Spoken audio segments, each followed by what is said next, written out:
le Seigneur nous a donné en cette saison. Nous sommes en train de parler de la lumière et c'est toi et moi qui sommes. Alors depuis un certain moment, nous avons commencé à exploiter les éléments qui nous permettront de briller en cette saison, car c'est Christ lui-même qui est en train de parler. Il dit que votre lumière brille ainsi devant les hommes, afin qu'ils voient vos bonnes œuvres et qu'ils glorifient votre Père qui est dans les cieux. Nous allons commencer à expliquer plusieurs éléments qui nous permettront de briller en cette saison. Et nous avons dit que la lumière, elle brille dans les ténèbres. Et donc il y a une couverture des ténèbres que toi et moi nous devons vaincre afin de briller.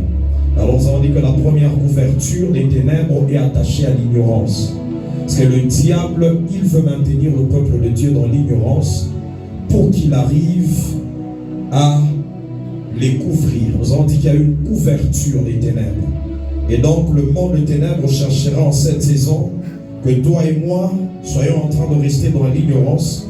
Mais Dieu a voulu nous donner ce thème pour que l'on accède à tous les éléments qui nous permettront de briller. Et nous avons dit que le premier élément ou la première clé, c'est ce qu'on a appelé la connaissance. Alléluia. La connaissance ou la sagesse spirituelle. Nous avons parlé de la sagesse spirituelle, de l'intelligence spirituelle. Alors depuis un certain moment, on a commencé à exploiter cette dimension de la connaissance. Alléluia. Est-ce que tu peux le répéter après moi? La connaissance. La connaissance. La connaissance, c'est la première clé qui te permettra de briller en cette saison. Alléluia. Et nous avons dit la première dimension de la connaissance est attachée à Dieu. La connaissance de Dieu. Toi et moi, nous devons connaître Dieu. Et nous avons parlé des trois personnes divines, le Père, le Fils et le Saint-Esprit. La deuxième dimension de la connaissance, c'est la connaissance de l'homme, la connaissance de l'être humain que tu es. Comment Dieu nous a créés. Dieu nous a créés esprit, âme et corps. Et nous devons comprendre le fonctionnement de toutes ces trois dimensions afin de briller en cette saison. Alléluia. La troisième dimension de connaissance que nous sommes en train d'exploiter depuis un certain moment, c'est la connaissance du monde spirituel et ses principes ou ses lois, ainsi que la connaissance du monde physique et ses principes ou ses lois. Nous avons dit que Dieu a créé les cieux et il a créé la terre. Donc les cieux ou la dimension spirituelle ont été créés avant la dimension matérielle. Et ceux qui connaissent les lois spirituelles sont ceux qui peuvent briller en cette saison. Alléluia. Ce sont ceux qui ont compris le fonctionnement du monde spirituel et de ses lois qui seront à mesure de briller ou de régner dans cette saison où nous sommes. Et c'est comme ça qu'on a commencé à parler de plusieurs lois. La première loi, nous l'avons intitulée ou nous l'avons nommée la loi de la prière. Nous avons dit qu'elle est comparable à la loi des actions et des réactions. À chaque action correspond une réaction. C'est comme ça que dans le livre de Jérémie, chapitre 33, la Bible dit « Invoque-moi et je te répondrai ». Nous avons dit c'est lorsque l'homme agit que le ciel peut réagir. C'est lorsque l'homme commence à prier que le ciel peut répondre à cette prière. Nous avons dit que l'exaucement ou tout ce que nous voyons sur la terre sera le résultat de ton action dans la prière. Alléluia. Ça c'est la première loi dont nous avons expliqué. Nous avons dit que si tu ne pries pas, rien ne se fera sur la terre. La Bible dit que Dieu, il a fait les cieux, qui sont les cieux de l'Éternel, mais il a donné la terre au Fils de l'homme. C'est que Dieu lui-même, il a établi certaines limites, il a établi certaines lois attachées au territoire, et c'est comme ça que pour qu'il vienne agir sur la terre, dans ta vie, il faudrait que toi, tu commences par l'action. Alléluia. Dis à ton voisin, la première loi, c'est la loi de la prière. Même le voisin de derrière, même le voisin de devant, je peux lui parler en disant que la première loi dont on a parlé, c'est la loi de la prière. La Bible dit, invoque-moi, je te répondrai. La Bible dit, demande et tu recevras. Quand tu demandes, c'est là que l'Éternel va donner. Demandez, on vous donnera. Cherchez, vous trouverez. Frappez, et on vous ouvrira. C'est que l'homme doit commencer une action afin que le ciel réagisse, afin que le monde spirituel réagisse. Parce que si on ne comprend pas cette loi de la prière, il sera difficile de briller en cette saison. Il sera difficile que tu règnes là où Dieu t'a établi. La deuxième loi dont on a commencé à parler, c'est la loi de la connaissance de la sagesse. Dis à ton voisin, la sagesse. On a commencé à exploiter la sagesse. Alors nous sommes dans le livre de Proverbes. C'est ce livre qu'on a lu. On a lu la dernière fois, c'est dans le livre de Proverbes. Je vais dire avec quelqu'un, mais on va commencer aujourd'hui avec le livre de Psaume. Le psaume 34, si tu es avec moi, je peux y aller. Le psaume 34. Je commence au 8e verset. Je sens un tout petit peu le son du clavier.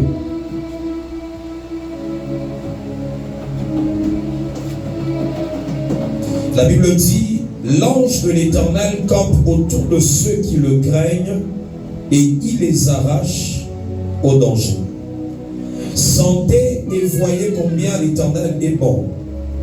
Heureux l'homme qui cherche en lui son refuge. Craignez l'Éternel, vous, ses saints, car rien ne manque à ceux qui le craignent. Alléluia. La Bible dit, rien ne manque à ceux qui craignent l'Éternel. Rien ne manque à ceux qui le craignent. Alléluia. Les lionceaux éprouvent la disette et la faim. Mais ceux qui cherchent l'Éternel ne sont privés d'aucun bien. Venez mes fils, écoutez-moi. Je vous enseignerai la crainte de l'Éternel. Dis à ton voisin, la crainte de l'Éternel. Alors on a commencé à expliquer en disant que lorsqu'on parle de la connaissance des choses spirituelles ou de la sagesse, la première dimension de connaissance, c'est ce qu'on appelle la crainte de l'Éternel. La Bible est en train de dire dans le livre de Proverbes, on nous dit que la crainte de l'Éternel, c'est le commencement de la sagesse. Je suis dans Proverbes chapitre 9, le 10e verset. La Bible dit le commencement de la sagesse, c'est la crainte de l'Éternel. Et la science des saints, c'est l'intelligence. Parce que quand on parle de la sagesse, il y a une première dimension de connaissance que l'Église doit recevoir. C'est ce qu'on appelle la crainte de l'Éternel. C'est qu'on ne peut pas parler de la connaissance des choses spirituelles sans parler de la crainte de l'Éternel. Alléluia. Dis à ton voisin la crainte de l'Éternel. La Bible dit que la crainte de l'Éternel, c'est le commencement de la sagesse. C'est dans le monde spirituel, lorsqu'on veut commencer l'école de la connaissance, la première vérité dont on donne à l'homme spirituel, c'est la crainte de l'Éternel. On ne peut pas parler d'autres mystères du royaume, on ne peut pas parler d'autres dimensions du royaume sans parler de la crainte de l'Éternel. La Bible dit que la crainte de l'Éternel, c'est le commencement de la sagesse. On dit le commencement de toute sagesse spirituelle, c'est la crainte de l'Éternel. C'est qu'en cette saison, tu ne peux pas briller si tu n'as pas compris la crainte de l'Éternel. En cette saison, tu ne peux pas briller si tu n'as pas compris que toute sagesse spirituelle commence par ce qu'on appelle la crainte de l'Éternel. C'est comme ça que dans le psaume 34 que nous venons de lire, le psalmiste est en train de dire à ses enfants, ils disent, venez mes fils, écoutez-moi, je vous enseignerai la crainte de l'Éternel. Il dit, je vous enseignerai la crainte de l'Éternel. Ce que la crainte de l'Éternel doit être enseignée dans l'Église. Alléluia. La crainte de l'Éternel, c'est le commencement de toute dimension spirituelle, de toute connaissance spirituelle. Chez notre Dieu, on ne peut pas commencer à t'enseigner sur le prophétique, sur les lois attachées au monde spirituel, la connaissance des démons, la connaissance de toutes les dimensions attachées au monde spirituel, si tu n'as pas compris la crainte de l'Éternel. S'il y a un avantage lorsqu'on t'enseigne la crainte de l'Éternel. Dis à ton voisin la crainte de l'Éternel. Dis-le bien, la crainte de l'Éternel. C'est le commencement de la sagesse spirituelle. Dis-le bien, c'est le commencement de la sagesse spirituelle. Acclame le Seigneur si on est en train d'évoluer ensemble. On va aller ensemble dans le livre de Daniel. Daniel chapitre 12.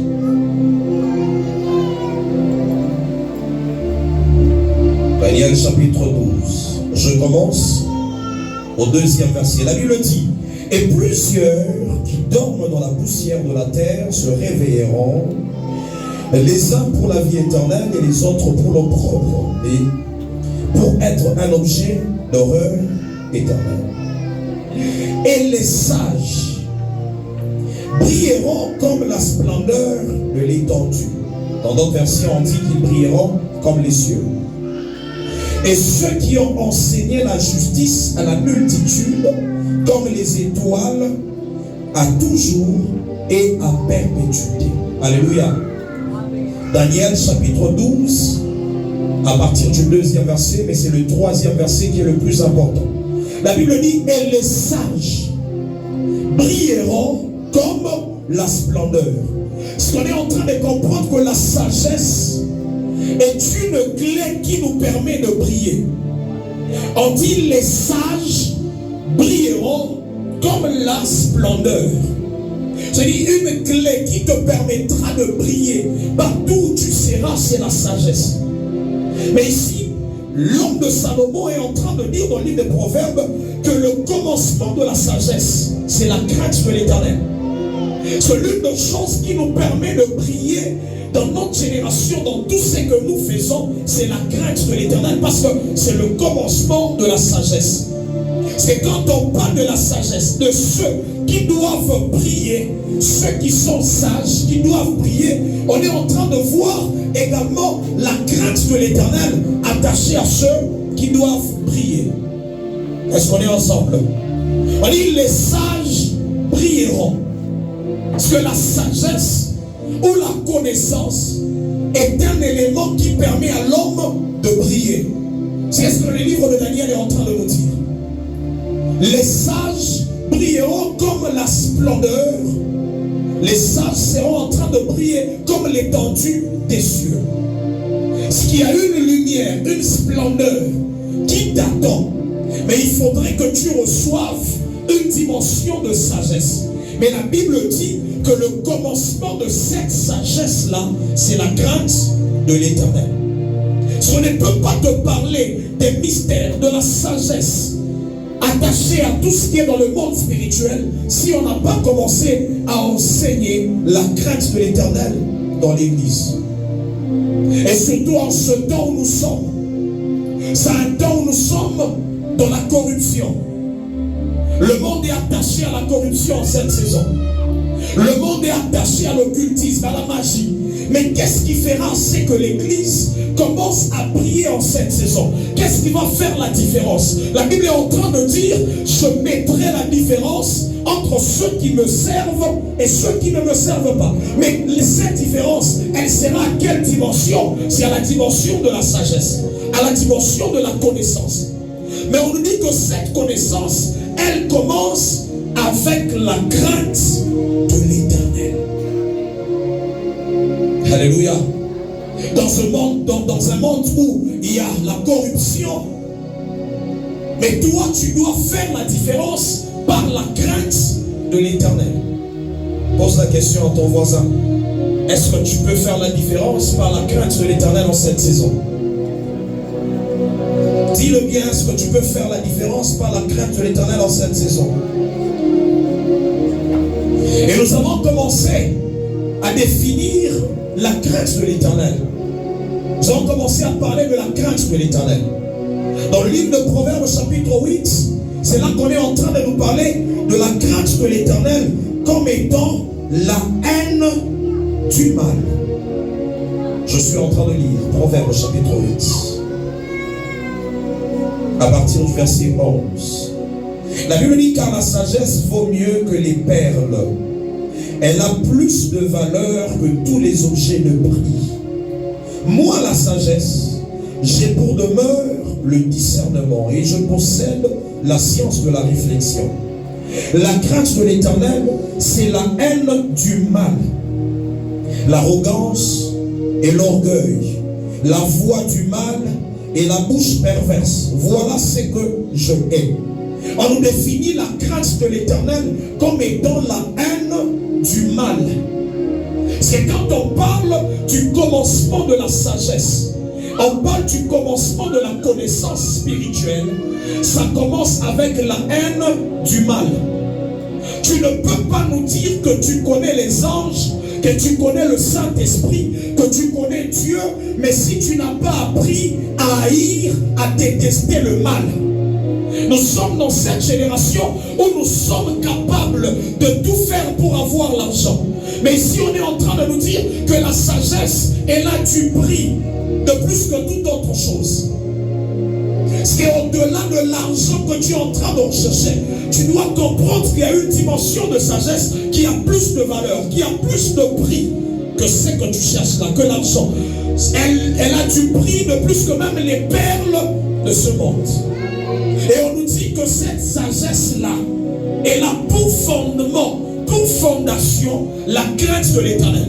En d'autres termes, la crainte de l'Éternel, elle a plus de valeur que l'argent que tu es en train de chercher. Oh, on est ensemble. On est dans une génération où la prostitution peut être tolérée, mais que l'on ait l'argent. Non, à la maison, on n'est pas en mesure de manger, alors on a toléré que les enfants soient dans la prostitution. Non, on nous dit que la crainte de l'Éternel, elle est le commencement de la sagesse. Et la sagesse a plus de valeur que tout ce qu'on est en train de rechercher, que l'argent. Mais j'aime ce que le psaume 34 est en train de dire. On est en train de dire que ceux qui craignent l'Éternel ne peuvent manquer de rien. Est-ce que cette vérité entre dans la vie de quelqu'un? Plusieurs personnes craignent la famine. Plusieurs personnes craignent autre chose.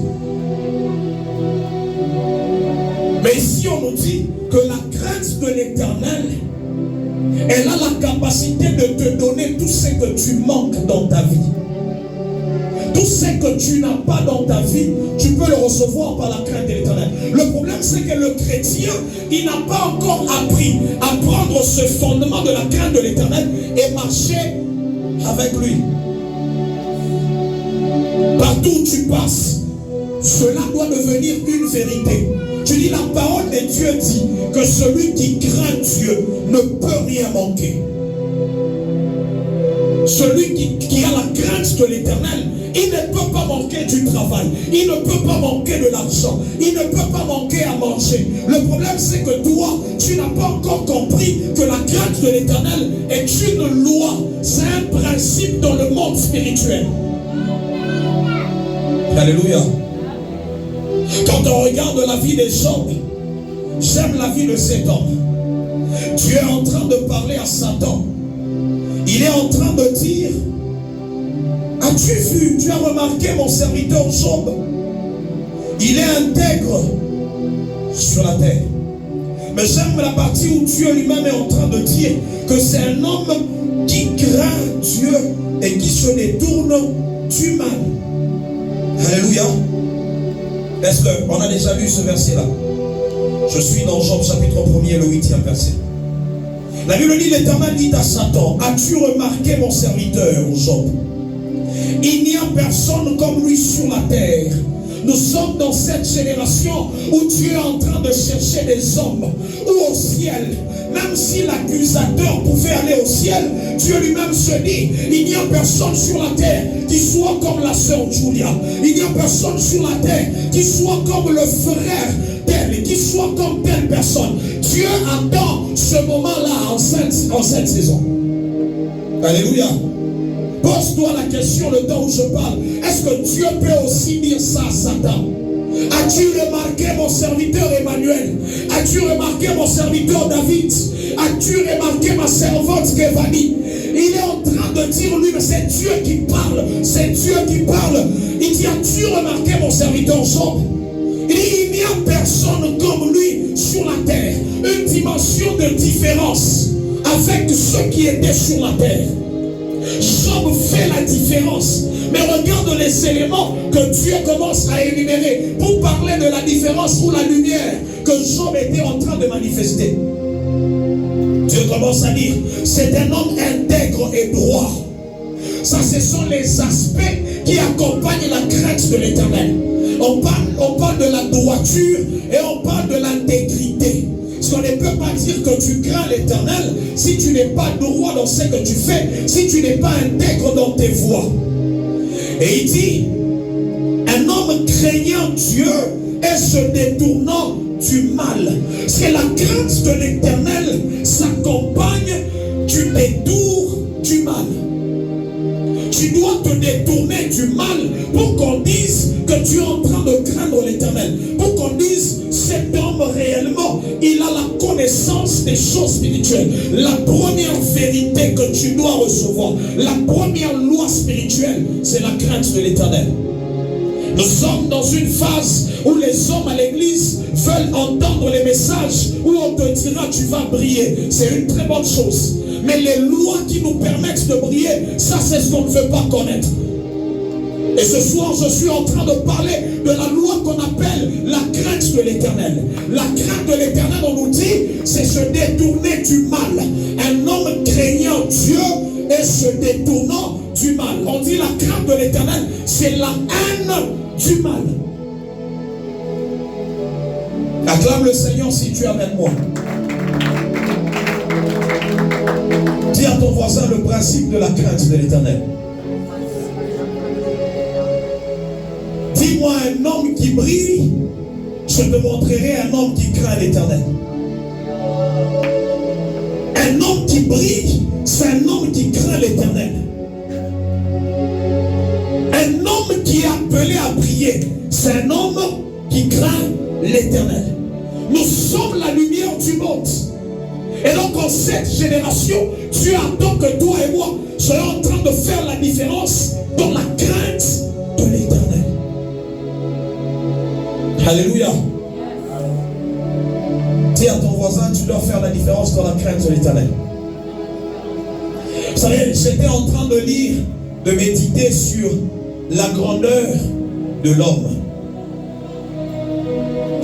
J'ai commencé à méditer sur la vie de Jean-Baptiste. La Bible est en train de dire que cet homme de Jean-Baptiste, c'est un homme qui devait être grand devant Dieu et devant les hommes.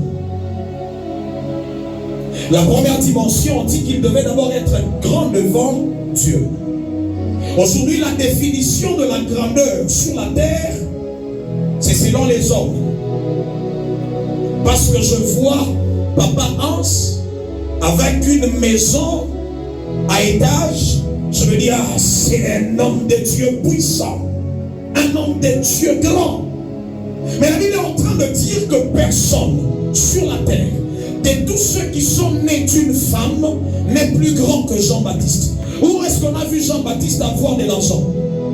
Il était dans le désert en train de manger des sauterelles et de prendre du miel sauvage. Parce que la définition de la grandeur est attachée à Dieu. Aujourd'hui, nous sommes attachés à des bâtiments. C'est parce qu'on a vu un homme de Dieu qui a une belle voiture. Oh non, celui-là, c'est un grand homme de Dieu. Qu'on ne te trompe pas. La grandeur, c'est selon Dieu. Et parmi les choses qui amènent la grandeur, il y a ce qu'on appelle la crainte de l'Éternel. Tu peux avoir tous les biens de ce monde, mais si tu ne crains pas Dieu, tu ne peux pas me terroriser, tu ne peux pas me faire peur. Nous sommes de la génération de ceux qui nous pensons que nous pouvons marcher à pied. Nous pouvons marcher à pied, mais avoir Jésus. Ah, tu n'as pas dit Amen, parce que toi, la grandeur réside dans le matériel. Mais je suis en train de t'amener à comprendre que nous sommes dans une génération où Dieu sera en train de ramener la crainte de l'Éternel dans l'église. La crainte de l'Éternel dans l'église. Tu n'es pas obligé de te compromettre pour avoir les biens matériels. Non, nous allons garder Dieu, nous allons garder Jésus, nous allons marcher dans la crainte de l'Éternel, quels que soient les temps par lesquels nous passerons. Est-ce que je suis en train de parler à un homme comme Job, où Dieu lui-même sera en train de permettre au diable de toucher à tes biens, mais que tu restes fidèle, au diable de toucher à ton corps, mais que tu restes attaché à Dieu. Nous sommes dans une génération où les hommes sont en train de quitter les églises, disant qu'est-ce qu'il va nous dire? Lui-même il n'a pas de chaussures. Qu'est-ce qu'il va nous dire? Lui-même il n'a pas de biens. Nous sommes dans cette génération-là. Mais un homme comme Job, à un certain moment il a tout manqué. À un certain moment il a tout perdu. Mais il n'avait que Dieu. Il est en train de dire, je sais que mon Rédempteur est vivant et il se lèvera le dernier. Le temps est en train d'arriver où même si tu perdais les biens, tu resteras attaché à Dieu. Pose la question à ton voisin, est-ce que ce message est à toi? Ou encore toi tu attends quand on dira tu vas voyager. Ce soir je ne suis pas venu te dire que tu vas voyager. Je suis venu te dire que tu dois rentrer dans la crainte de l'Éternel. C'est ça le commencement de la sagesse spirituelle.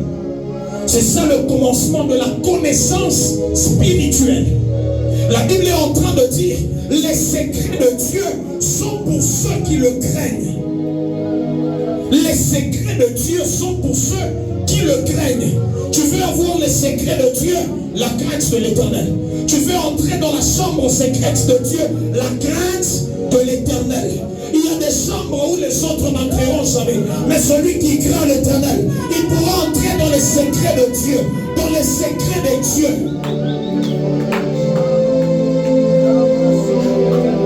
Nous avons dit que la crainte de l'Éternel, c'est la haine du mal. Parce que toi et moi, nous devons fuir le mal. Acclame le Seigneur si on avance ensemble. Nous avons dit que la crainte de l'Éternel, c'est la révérence. C'est l'honneur que tu donnes à Dieu dans tout ce que tu fais, dans tes pensées, dans tous tes gestes. Alléluia. L'honneur que nous donnons à Dieu. Pose maintenant la question à ton voisin, est-ce que tu honores Dieu? J'aime je passe dans le livre de Matthieu, chapitre 10, si je ne me trompe pas. C'est Christ qui est en train de parler, il dit, vous êtes en train de craindre ceux qui peuvent tuer juste le corps. Mais vous ne craignez pas celui qui peut tuer et le corps et l'âme. Et le corps et l'âme. Il parle de la crainte de Dieu. Il parle de la crainte de Dieu, de la révérence que nous devons avoir de Dieu. Vous savez, à un certain moment, il y a même des habitudes qui sont entrées dans les églises, qui sont entrées dans nos églises, où à un certain moment, nous déplorons ces habitudes. L'honneur que tu donnes à ton Dieu. Parce qu'en toutes choses, nous devons apprendre à honorer Dieu en toutes choses. On dit ceux qui vont briller en cette saison, ce sont ceux qui auront la sagesse. Et nous avons dit que la crainte de l'Éternel, c'est ça le commencement de la sagesse. C'est quand on parle de la crainte de l'Éternel, c'est déjà un élément qui nous permet de briller. Parce que la sagesse nous permettra de briller. Mais d'abord, la crainte de l'Éternel. Alléluia. Dis à ton voisin la crainte de l'Éternel. Acclame fortement le Seigneur là où tu es. On est en train de parler premièrement de la haine du mal. Deuxièmement, l'honneur ou la révérence que l'on donne à Dieu dans toutes choses, que ce soit au niveau de tes pensées, que ce soit dans tes actions. Il y a l'honneur que tu dois démontrer pour ton Dieu. Même quand nous venons à l'église, tout ce que tu fais doit être attaché à la crainte de l'Éternel. Alléluia. J'ai commencé à examiner l'histoire des deux fils d'un sacrificateur. Le sacrificateur Élie. On parle de Phiné et Ophné. De Phiné et Ophné. Ces deux jeunes gens étaient appelés à la sacrificature. Ça veut dire que c'était des serviteurs de Dieu. Dans le livre d'Apocalypse, la Bible dit que nous sommes des rois et des sacrificateurs. C'est que dans cette saison, nous tous, nous sommes des sacrificateurs. Mais on nous dit que ces jeunes-là, ils ont perdu la crainte de Dieu. Ils ont perdu la révérence de Dieu. Ces jeunes-là pouvaient arriver dans le temple et commencer à coucher avec les temples, avec les femmes dans l'église. Nous sommes dans cette génération-là où les prophètes, ils sont maintenant à mesure de prendre même les femmes des gens. Au nom de délivrance, il y a ça. Au nom d'Ada Élisée, elle fait à bouche à bouche. On est ensemble. Oh, pour le miracle de la résurrection, Élisée, elle fait à bouche à bouche. Parce qu'on est dans cette génération-là où il n'y a plus de crainte de l'Éternel. Même les serviteurs, même les prophètes, on se retrouve dans cette vie-là, on se retrouve dans ces habitudes-là. Mais que Dieu commence à ramener la crainte dans l'église au nom de Jésus. Que Dieu commence à ramener la crainte dans l'église au nom de Jésus.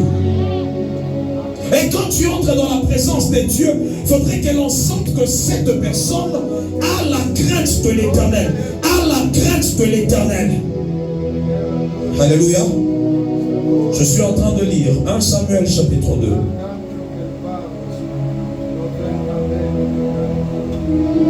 1 Samuel chapitre 2. Je lis à partir du verset 21. Lorsque l'Éternel eut visité Anne, elle devint enceinte et elle enfanta 3 fils et 2 filles. Et le jeune Samuel grandissait auprès de l'Éternel. Élie était fort âgé et il apprit comment ses fils agissaient à l'égard de tout Israël. Il apprit aussi qu'il couchait avec les femmes qui s'assemblaient à l'entrée de la tente d'assignation. Dans le temple, la tente d'assignation, c'était le temple. Il leur dit, pourquoi faites-vous de telles choses? Car j'apprends de tout le peuple vos mauvaises actions. Parce que ces gens n'avaient plus la crainte de l'Éternel, même dans l'église. Alléluia. Actuellement, on peut tout tolérer dans les églises, tout. Pourquoi on ne veut pas que la personne quitte l'église?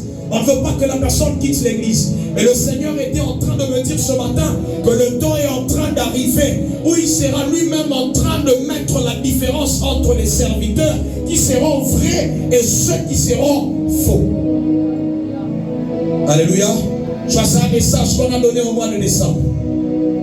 Le Seigneur sera en train d'exposer plusieurs serviteurs. Et vous allez les voir sur les réseaux sociaux. Il y aura beaucoup de choses qui seront en train de se passer. Pourquoi? Parce que la crainte de l'Éternel n'est plus dans l'église, dans les enfants de Dieu. Alléluia. Ces hommes qui étaient des sacrificateurs, mais ils étaient en train de faire des mauvaises choses dans la tente d'assignation, devant la tente d'assignation. Il suffit que l'on quitte seulement l'église. Même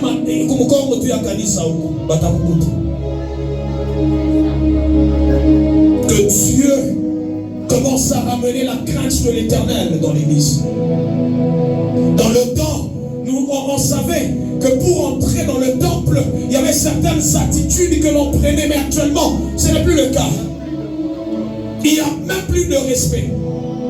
Et on a commencé à parler des éléments qui définissent la crainte de l'Éternel. Premièrement, c'est la crainte de ce qu'il est lui-même. Et deuxièmement, c'est la crainte de tout ce qui lui appartient. La crainte de ce que Dieu est. Dieu est puissant. Il est le créateur de toutes choses.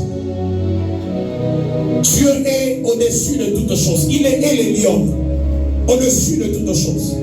Parce que ce qu'il est fait assez que toi et moi soyons en train de le craindre. Tu sais, à un certain moment, quand on voit certaines personnes dans la présence de Dieu, c'est comme si elles oublient que c'est Dieu qui ne tient même le souffle de vie. Même quand on a dormi la nuit, là, qui savait qu'il pouvait se relever le matin? Personne. Parce que c'est Dieu qui nous maintient en vie.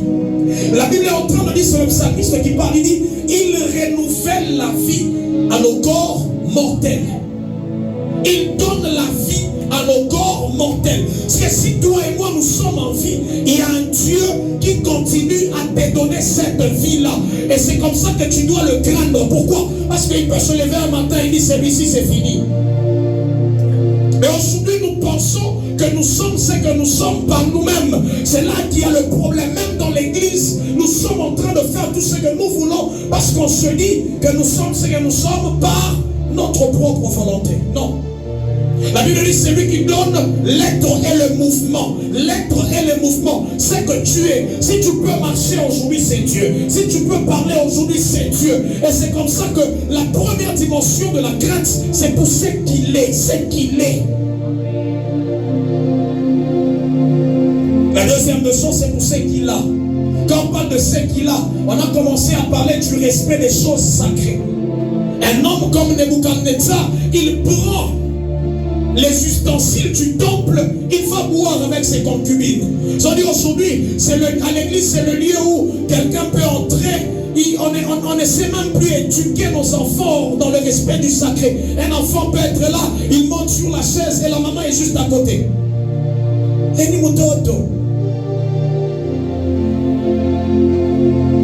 Un enfant peut entrer avec les sachets de biscuits et on jette à l'église. On ne sait pas qui va ramasser et on sort. On laisse des bouteilles dans l'église, dans le temple de Dieu.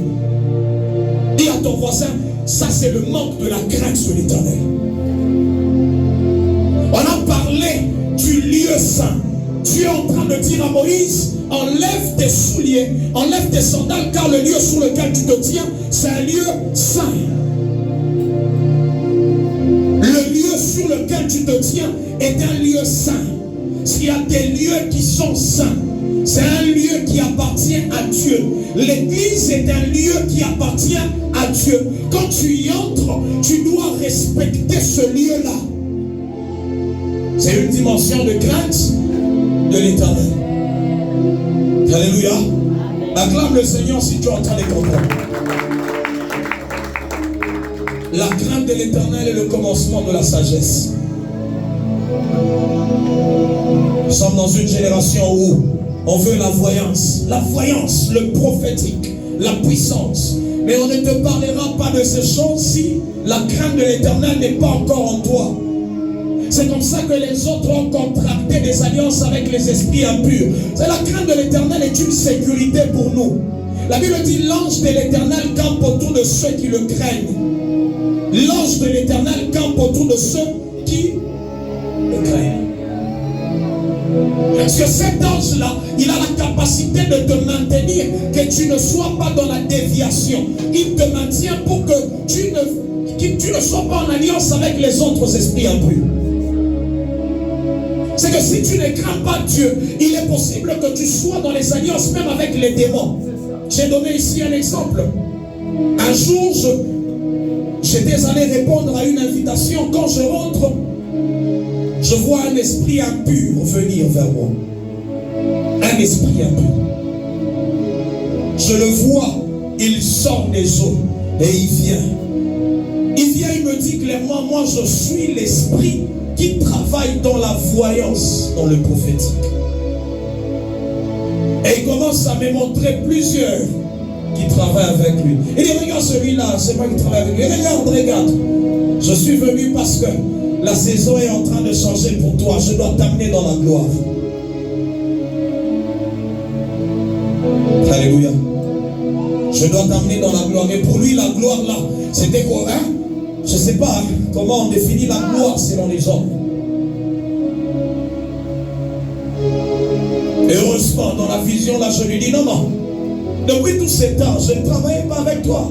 C'est aujourd'hui que tu viens me proposer.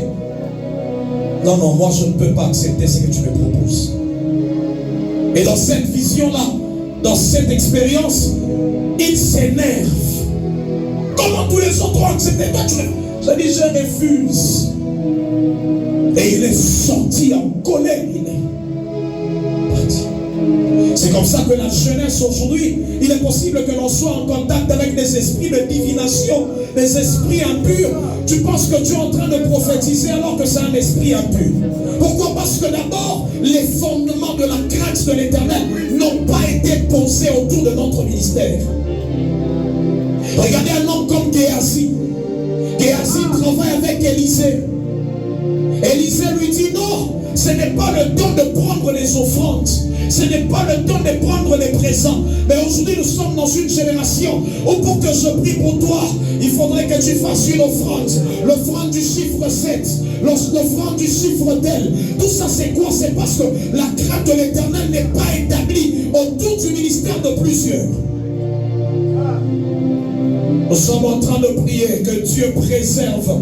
Que Dieu préserve ceux qui sont authentiques, ceux qui sont dans le vrai, par la crainte de l'Éternel. Tu ne travailles pas pour les offrandes. Tu n'es pas Géasi, mais le temps arrivera où le Seigneur lui-même sera en train de te récompenser. Le temps arrivera où l'Éternel lui-même sera en train de te récompenser. Et Élisée est en train de dire à Géasi, est-ce le temps? C'est qu'il y aura un temps où tu seras récompensé par Dieu lui-même. Géasi part. Il dit non, mon maître m'a envoyé. Ce que j'aime, c'est que la parole est en train de dire, l'Esprit de Dieu parcourt toute la terre. L'Esprit de Dieu a la capacité de voir tout ce qui se passe sur la terre. Et Géasi, tu allais prendre les biens de la main de Naaman. Lorsque tu partais, l'Esprit qui voit tout, était avec toi. Ça, c'est la dimension de la crainte de l'Éternel. Où partout où tu passes, tu dis que Dieu me voit. Où partout où tu marches, tu dis que Dieu voit ce que je fais. Tu ne crains pas l'Éternel parce que le prophète va voir. Non. Tu crains l'Éternel parce que tu sais que Dieu voit tout. Ça, c'est par rapport à ce que Dieu est. Dieu est. Il est omniprésent, il est omnipotent, il est omniscient. Ces caractéristiques sont en train de faire à ce que nous là, que l'on respecte Dieu, que l'on honore Dieu, que l'on ait de la révérence pour Dieu. Alléluia. Alléluia. Je suis en train de me rappeler un jour, c'est vers 2015. Je reçois une dame. Elle vient me voir. Sont venues en groupe, elles étaient nombreuses. Alors l'une d'entre elles là qui arrive, le temps où je la regarde, je la vois en train de fréquenter un homme marié. C'était un mari de quelqu'un. Ce jour-là, j'ai senti l'esprit de la prophétie tomber sur moi. J'ai senti que je ne pouvais pas maîtriser le flot prophétique. On dit que l'esprit des prophètes est soumis aux prophètes, mais il y a des moments où tu te rendras compte que l'esprit de la prophétie, quand Dieu lui-même te saisit, est difficile de te maintenir. J'ai commencé à parler avec beaucoup de colère à cette femme-là. Je lui ai dit, voici ce que le Seigneur est en train de me dire. Tu es en train de sortir avec tel homme. Et je donne même les détails sur le nom. Et d'ailleurs, il vit en Afrique du Sud. La femme à la fin me dit, non papa, c'est l'homme qui me prend en charge. Quand elle me dit ça, je sens l'esprit de Dieu s'énerver. Je lui dis d'ailleurs, Dieu me dit que tu vas tomber enceinte. Mais le temps où tu vas tomber enceinte, la mort sera en train de venir vers toi. Alors tu dois faire très attention. La femme part comme une blague. Elle tombe enceinte. Elle tombe enceinte. Elle commence à chercher par tous les moyens comment elle devait avorter. Et heureusement, il y avait une dame qui m'avait mis en contact avec elle. Elle est venue et m'a dit, cette femme-là, elle a dit, elle a parlé lingala, prophète à laquelle elle m'a dit. Je lui ai parlé de la pensée de Dieu. Le problème, c'est qu'on veut que quand on voit un prophète, parce qu'elle avait un peu de moyens, que le prophète soit en train de fléchir, que je te dise ce que tu veux entendre. Non, cette génération ne sera pas ainsi. Je suis en train de parler à un Noé. Je suis en train de parler à un Noé. Tu seras dans une génération perverse, mais toi, tu ne seras pas corrompu. Je suis en train de parler à un Noé. Même si tout le peuple sera détruit, mais toi tu seras conservé. Pourquoi? Parce que tu resteras dans la crainte de l'Éternel. Tu resteras dans la crainte de l'Éternel.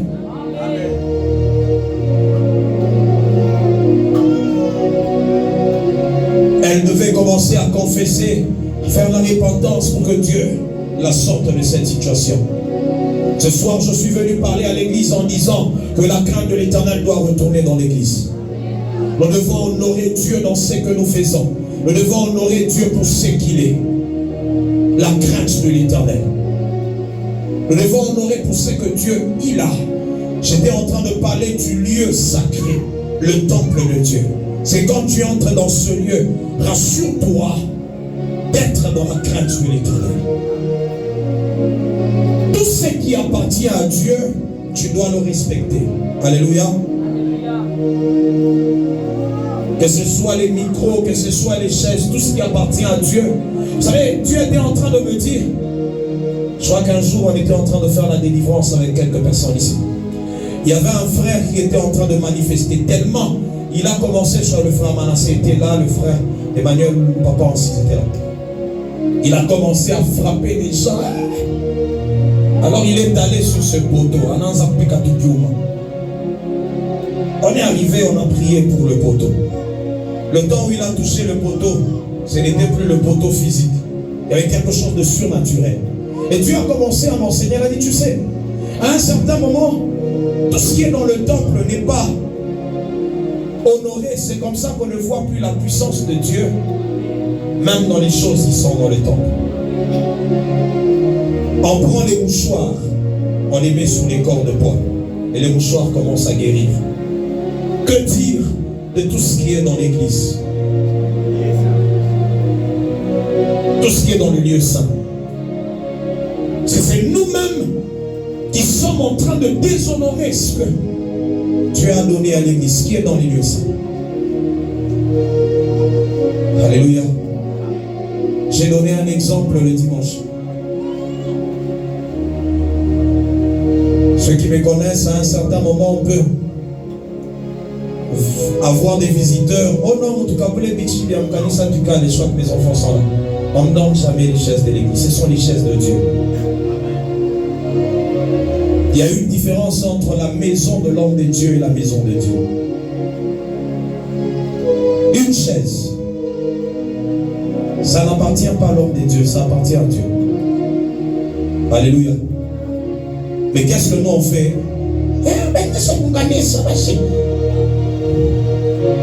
Que Dieu ramène la crainte de l'Éternel dans son temple. La crainte de tout ce qui appartient à Dieu, tout ce qui est à Dieu. Même dans ta propre maison, il y a ceux qui ont consacré des lieux qui s'appellent des hôtels de prière. Si toi-même tu ne respectes pas ce lieu-là, tu veux que les anges viennent respecter. Comment tu veux que Dieu descende là-bas? Et Dieu m'a dit, quand on donne les conditions aux occultistes, ils le respectent. Il n'y a qu'à l'église où on ne respecte pas les conditions. Ça veut dire que la crainte de l'Éternel, je suis au 3e niveau, c'est l'obéissance à Dieu. La crainte de l'Éternel, c'est l'obéissance à Dieu. Tout ce que Dieu me dit, je le fais parce que je crains Dieu. On est ensemble. Mais toi, est-ce que tu le fais? Tout moi, quand il y a grâce, le don de la grâce. Le don de la grâce. Mais c'est dans le livre de Hébreux où on est en train de nous dire qu'il est le même hier, aujourd'hui et il est le même. Dieu n'a pas changé. Que ce soit dans le temps de la grâce, que ce soit dans l'ancienne alliance, il est le même. La crainte de l'Éternel est le commencement de la sagesse. La crainte de l'Éternel, c'est l'obéissance à Dieu.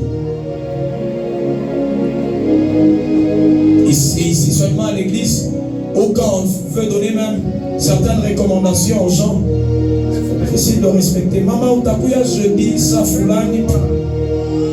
Mais quand il s'agit des féticheurs, ou d'ena pas minuit, parfois foulani, et vous voulez qu'on fasse la différence, que l'on brille, non?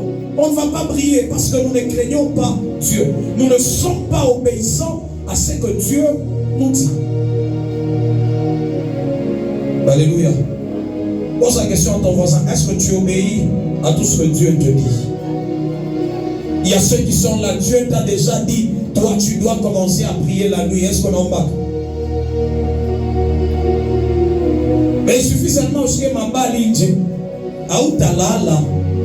Boka boa mambala. Mais boka boa mungu. Aouta vous permettre kuomba.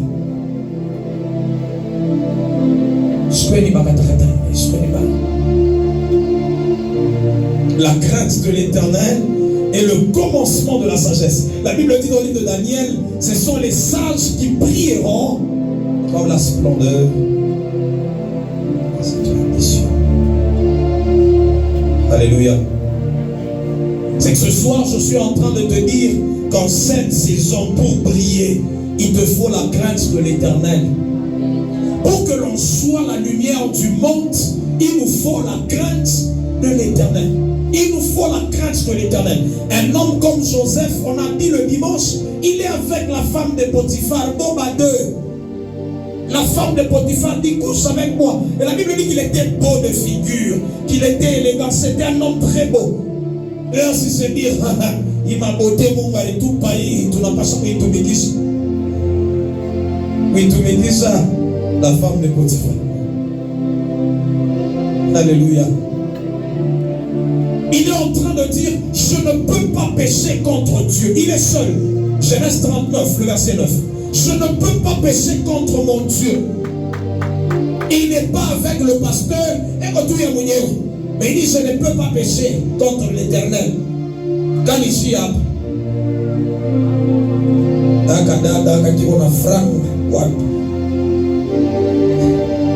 c'est les taux qui ont pas caché. Alléluia. Sugar daddy. Sugar daddy. Si on n'a plus peur de ces choses, dans l'église, on est là. Un homme comme Joseph, il accepte d'aller en prison. Il va en prison. Il fuit, il laisse son manteau à la Kimbi. On le met dans la prison. Pourquoi? Il veut garder cette crainte de l'Éternel. Alléluia. La crainte de l'Éternel est le commencement de la sagesse. Dis à ton voisin, la crainte de l'Éternel doit revenir dans ta vie, doit revenir dans l'église. Dis-le bien, la crainte de l'Éternel doit revenir dans l'église. La connaissance que nous recherchons commence par la crainte de l'Éternel. C'est le premier principe spirituel attaché à la connaissance des lois spirituelles, des principes spirituels du monde spirituel. Alléluia. Nous voulons connaître les démons. Comment chasser les démons. Comment on chasse des démons, papa? Frère Emmanuel. Comment on chasse les démons, frère Emmanuel? On chasse les démons par la crainte de l'Éternel. Première vérité. La crainte de l'Éternel te permettra de chasser les démons. Christ est en train de dire, le prince de ce monde est en train de venir, mais à moi, il n'y a rien de lui. Quand les démons viendront vers toi, ils chercheront à voir ce qu'il y a en toi. Est-ce qu'il y a une portion de quelque chose qui leur appartienne? Papa, on se connaît. À un certain moment, vous pouvez me voir travailler avec quelqu'un, il est en train de prier pour quelqu'un, puis je le sors de là, je l'amène ailleurs. Comment je veux prier pour quelqu'un qui vit dans l'alcool si je n'ai pas vaincu l'alcool? À moi, il y a encore l'alcool. Et la peine de fonctionner un peu pour l'autre. Oui, Vronieri. Astendak, en moi il y a encore quelque chose qui appartient au diable. Il ne partira pas. Alléluia. Et tout ça, c'est quand on commence à craindre l'Éternel. La première dimension qui te permettra de prophétiser, c'est la crainte de l'Éternel. Les secrets de Dieu sont pour ceux qui le craignent, ceux qui le craignent. Les secrets de l'Éternel sont pour ceux qui le craignent. Si je dois entrer dans les secrets de Dieu, invoque-moi, je te répondrai, la crainte de l'Éternel. Et la chose qui te permettra de chasser les esprits impurs, c'est la crainte de l'Éternel. L'ange de l'Éternel campe autour de ceux qui les craignent. Il y a des anges qui te permettront de chasser les esprits autour de toi parce que tu es dans la crainte de l'Éternel. Il y a beaucoup d'avantages attachés à la crainte de l'Éternel. On a dit que ceux qui craignent l'Éternel ne manqueront de rien. Ne manqueront de rien. Si on est en train de manquer à un certain moment, on doit se poser des questions. Est-ce que réellement je crains Dieu? C'est là que David pouvait dire, j'ai été jeune, j'ai vieilli. Je n'ai jamais vu un homme juste être abandonné et sa postérité mendier du pain. Parce que lorsque tu crains l'Éternel, tu marches dans la justice. Même ta postérité ne va pas mendier du pain. La crainte de l'Éternel est une sémence dans le monde spirituel. Tu es en train de s'aimer, ta postérité qui vient après ne va pas mendier du pain. Pourquoi? Parce que toi, tu étais dans la crainte de l'Éternel. Les simples principes. On a dit que la crainte de l'Éternel, c'est l'obéissance à Dieu. Quand on parle de l'obéissance à Dieu, premièrement, c'est l'obéissance à la parole de Dieu. Tout ce que Dieu dit dans sa parole. La deuxième des choses, c'est l'obéissance à la voix de Dieu. Tout ce que Dieu te dit de manière individuelle, particulière. Tu dois respecter ça. C'est ça la crainte de l'Éternel. Alléluia. Tu vas incliner ta tête, mon Dieu. J'aimerais juste que tu fasses une prière simple. Et tu dis, Éternel, ramène la crainte dans ma vie. Et ramène la crainte dans ma vie. Je veux encore t'honorer dans tout ce que je fais. Il faudrait que tu passes à un endroit que l'on se pose de questions. De qui est-il fils?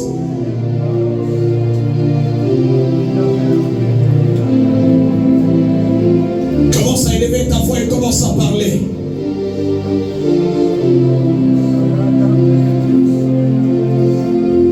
Commence à parler. Commence à parler. Commence à parler.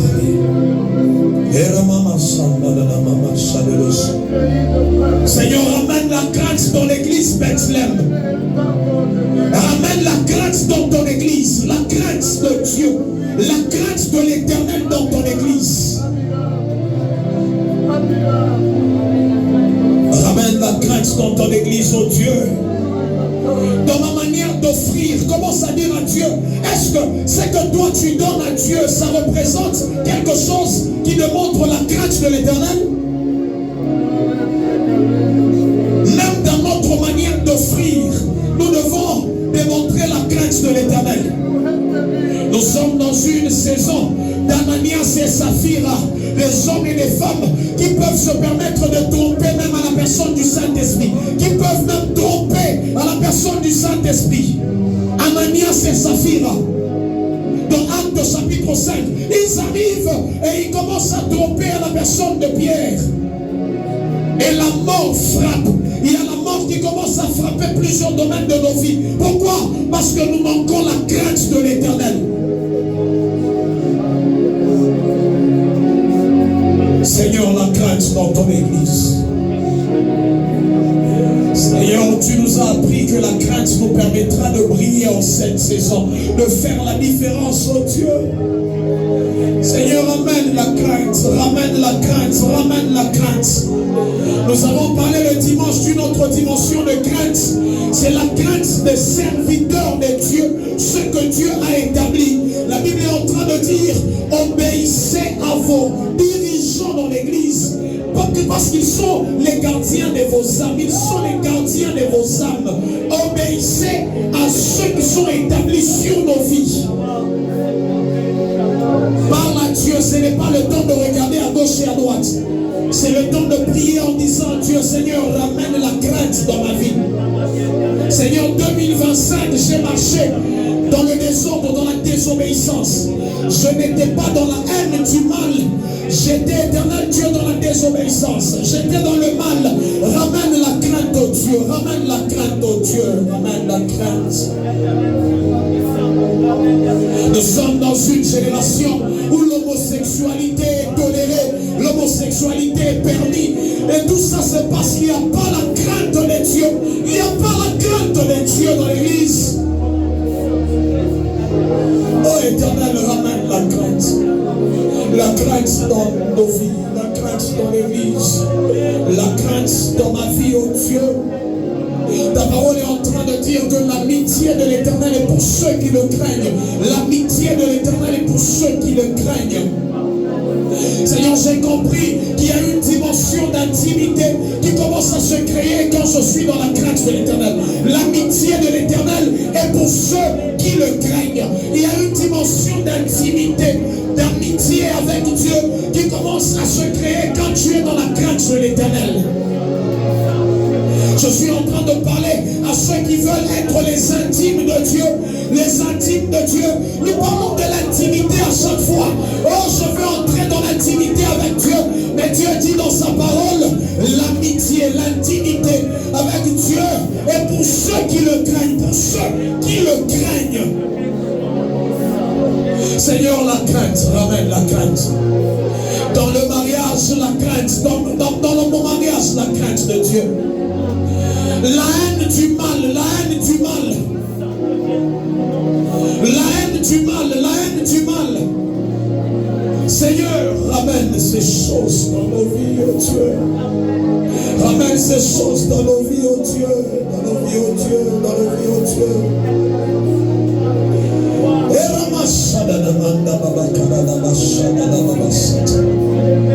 Job est en train de dire dans le livre de Job 28, à partir de 27 jusqu'à 28, il dit alors il vit la sagesse et la manifesta.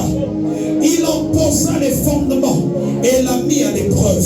Puis il dit à l'homme, voici la crainte du Seigneur, c'est la sagesse. La crainte du Seigneur, c'est la sagesse. S'éloigner du mal, c'est l'intelligence. La crainte du Seigneur, c'est la sagesse. S'éloigner du mal, c'est l'intelligence.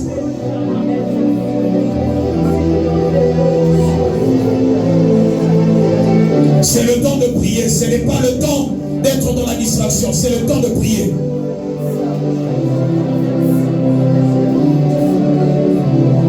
La crainte de l'Éternel. La crainte de l'Éternel, oh Dieu. La crainte de l'Éternel. La crainte de l'Éternel. Par ta crainte, partout où je passerai, que je fasse la différence. Par la crainte de l'Éternel. Au nom de Jésus-Christ. Au nom de Jésus-Christ. Je vais acclamer fortement le Seigneur, mon Dieu.